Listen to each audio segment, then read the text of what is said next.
Welcome to my YouTube channel.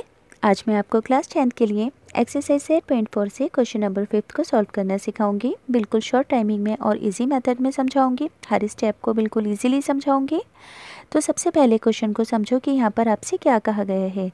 यहाँ पर आपको LHS और RHS को एक दूसरे के इक्वल प्रूफ करना है, यानी कि आपको इस पार्ट को सॉल्व करने के बाद आंसर इस फॉर्म के अंदर आना चाहिए। समझ में आया कि LHS और RHS को जब एक दूसरे के इक्वल प्रूफ करने के लिए कहा जाता है तो एक साइड को जब हम सॉल्व करते हैं तो आंसर दूसरी साइड की फॉर्म के अंदर आता है। तो यहाँ पर अगर मैं इस पार्ट को सॉल्व करूँगी तो आंसर ये आना चाहिए। तो यहाँ पर मैं LHS को RHS के इक्वल प्रूफ करूँगी। तो सबसे पहले लेफ्ट हैंड साइड की इक्वेशन को उतार लो। तो यहाँ पर दिया गया है cosec theta minus cot theta का होल स्क्वायर। अब यहाँ पर आपको इस इक्वेशन के अंदर दो टर्म दिख रही हैं और इस वाली इक्वेशन में राइट हैंड साइड वाली इक्वेशन में सिर्फ एक टर्म है। तो सबसे पहला काम क्या करना है कि इन दोनों इक्वेशन को इन दोनों टर्म को आपको एक टर्म के अंदर कन्वर्ट करना है। तो इसके लिए मैं क्या करूँगी कि ऐसे फार्मूलाज लिखूँगी 8 चैप्टर से रिलेटेड जो कि कॉस से रिलेटेड हो, यानी कि इस साइड से रिलेटेड हो, यानी कि इन दोनों को ही मैं साइन और कॉस के अंदर कन्वर्ट करूँगी क्योंकि यहाँ पर भी कॉस है।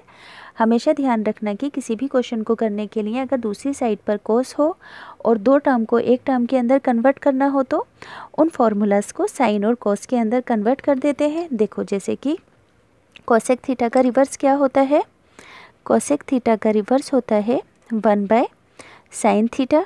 एक तो आपको ये फार्मूला लर्न करना है और दूसरा फार्मूला लर्न करना है कॉट थीटा का। कॉट थीटा का उल्टा 1/tan थीटा होता है, मगर यहाँ पर तो tan थीटा का कोई यूज़ नहीं है, इसलिए यहाँ पर आपको कॉट का cos theta by sine theta वाला फार्मूला यहाँ पर लिखना है। तो अब मैं यहाँ पर कॉस थीटा की जगह पर क्या लिख दूँगी 1/sin थीटा और कॉट थीटा की जगह पर क्या लिख दूँगी कॉस थीटा अपॉन के अंदर साइन थीटा। यहाँ पर है होल स्क्वायर। अब यहाँ पर इस वाले पूरे पार्ट का आपको LCM लेना है ताकि इन दोनों टर्म को एक टर्म के अंदर चेंज किया जा सके।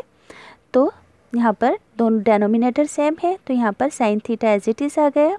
तो जब कभी डेनोमिनेटर सेम होता है तो न्यूमरेटर की वैल्यू को एज इट इज़ लिख देते हैं। तो ऊपर लिख देंगे 1 - cos थीटा। यहाँ पर मैं होल स्क्वायर को लिख देती हूँ। अब यहाँ से होल स्क्वायर को आपको न्यूमरेटर और डेनोमिनेटर में अलग अलग करके लिखना होगा ताकि इन वैल्यू को इजीली लेकर आया जा सके। देखो ऊपर का तो 1 - cos थीटा आ गया, पर अब नीचे की साइड 1 + cos थीटा लेकर आना है, इसलिए न्यूमरेटर के अंदर और डेनोमिनेटर में इस स्क्वायर को आप अलग अलग लिखोगे। तो यहाँ पर मैं 1 - cos थीटा का स्क्वायर लिख देती हूँ। ऐसे ही नीचे की साइड साइन स्क्वायर थीटा लिख देती हूँ। अब देखो बेटे, ये जो पहली वाली आइडेंटिटी है मैंने यहाँ पर पहले से लिख दी है क्योंकि एक्सरसाइज 8.4 के लिए इन तीनों आइडेंटिटीज़ का लर्न करना आपके लिए मस्ट है। तो पहली आइडेंटिटी है sine theta plus cos square theta is equals के अंदर 1। तो यहाँ पर हमें साइन स्क्वायर थीटा लाना है। तो इस आइडेंटिटी को कैसे लिखोगे, जिस चीज़ को भी लेकर आना होता है तो आइडेंटिटी को कन्वर्ट करते हैं। यहाँ पर लिख दोगे साइन स्क्वायर थीटा और ये वाली वैल्यू इधर आकर माइनस में हो जाएगी, माइनस कॉस स्क्वायर थीटा। तो यहाँ पर मैं क्या करूँगी साइन स्क्वायर थीटा की जगह पर इसको लिख दूँगी। इतनी बात समझ में आई। तो अभी ऊपर की वैल्यू यानी कि माइनस कॉस थीटा का whole square as it is लिखूँगी और इस साइन स्क्वायर थीटा की जगह पर इस वैल्यू को लिखूँगी, यानी कि 1 - cos स्क्वायर थीटा। इतनी बात आपको समझ में आ गई। बिल्कुल इजी स्टेप्स में समझा रही हूँ, हर बात रीज़न के साथ, आइडेंटिटी के साथ। अब देखो पहले ऊपर वाली वैल्यू को तो एज इट इज़ लिख दो, यानी कि 1 - cos थीटा का स्क्वायर। अब ये जो नीचे की साइड है 1 पे अगर स्क्वायर लगा दो तो 1 बन सा तो 1 ही होगा। तो यहाँ पर आइडेंटिटी बन रही है कि a² - b² क्या होता है, a² - b² होता है a + b और a - b। तो यहाँ पर हम इसी आइडेंटिटी का यूज़ करेंगे। तो यहाँ पर मैं क्या लिखूँगी a की जगह पर, देखो ये हो गया a और ये हो गया b। तो a की जगह पर 1, b की जगह पर आ गया cos थीटा। पहले है प्लस, फिर a की जगह पर 1, फिर आ गया b की जगह पर cos थीटा। इतनी बात समझ में आ गई आपको कि मैंने यहाँ पर डेनोमिनेटर में ए स्क्वायर माइनस बी स्क्वायर की आइडेंटिटी को लिखा और इसे यहाँ पर खोल कर लिख दिया। अब ये जो न्यूमरेटर के अंदर 1 माइनस कॉस थीटा का होल स्क्वायर था, इसको भी 2 बार लिख दो, यानी कि 1 माइनस कॉस थीटा 2 बार आ जाएगा न्यूमरेटर में, क्योंकि यहाँ पर होल स्क्वायर है।